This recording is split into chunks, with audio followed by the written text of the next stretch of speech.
یا اللہ میرے والدین کی، میرے اساتذہ کی، میرے بزرگوں کی، ربنا اغفر لنا ولاخواننا الذین سبقونا بالایمان، یا اللہ ہمیں بھی معاف فرما، اور جو ہمارے بھائی عزیز قریب مسلمان ہم سے پہلے ایمان پر گزرے ہیں ان کی بھی مغفرت فرما۔ کہتے ہیں جو ہم سے پہلے گزرے ہیں ان کا ہم پر حق ہے کہ ہم ان کو دعاؤں میں یاد رکھیں۔ حدیث شریف میں ہے مردہ اس حال میں ہے جیسے کوئی ڈوب رہا ہو اور آپ کی طرف ہاتھ بڑھا رہا ہو، جیسے ہی آپ ایصال ثواب کی کوشش کرتے ہیں بحکم الہی وہ کنارے پر آ جاتا ہے۔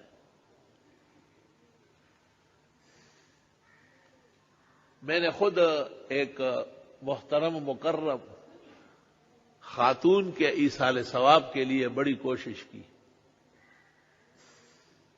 یہ زندگی بھی عجائب کا مجموعہ ہے۔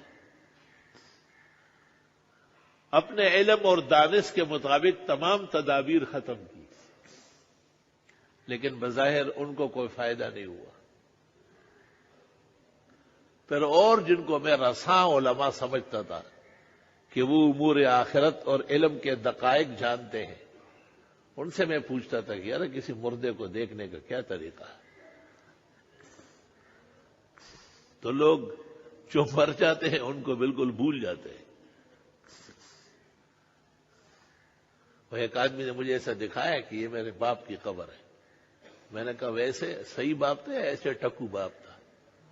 اس نے کہا نہیں باپ تو۔ میں نے کہا تو آپ کے ذمہ فرض نہیں ہے کہ تھوڑا سا رک کے اور کچھ نہیں سورہ فاتحہ پڑھ کے بخشے؟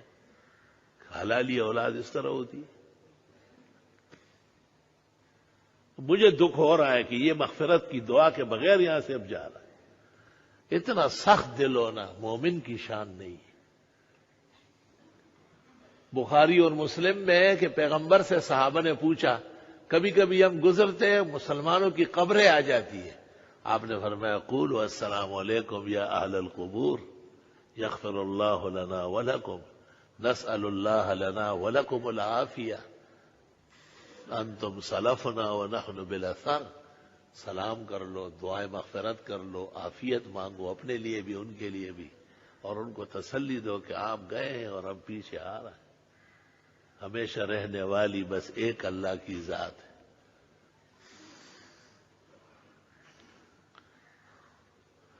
خیر جی، میں نے بچپن میں ان علوم سے پہلے پشتو کا ایک نصاب پڑھا ہے۔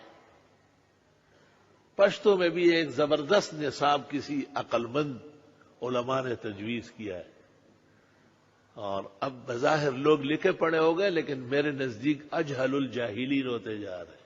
نہ وہ پشتو والا پورا پڑھ رہے ہیں، اس طرح اردو میں ہوگا، اور زبانوں میں بھی ان کے بزرگوں نے کوشش کی ہوگی، لیکن مجھے پشتو کا پورا مکمل نظام یاد ہے۔ اس میں ایک کتاب تھی دافع الفکر، وہ دافع الفکر ددینم دے چھے ارچاؤ تمالوم دے۔ اس میں نے ایک عمل پڑھا تھا کہ کوئی مرحوم آپ دیکھنا چاہے یا اس کے حالات جاننا چاہے تو آپ عشاء کی نماز تسلی سے پڑھ لیں، اجلت سے نہیں، آرام تسلی سے،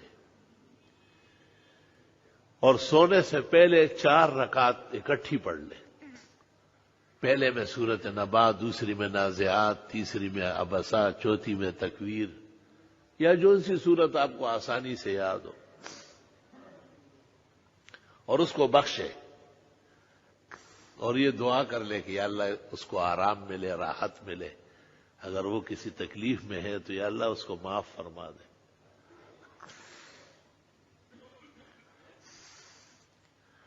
میں نے اس پر عمل شروع کر لیا۔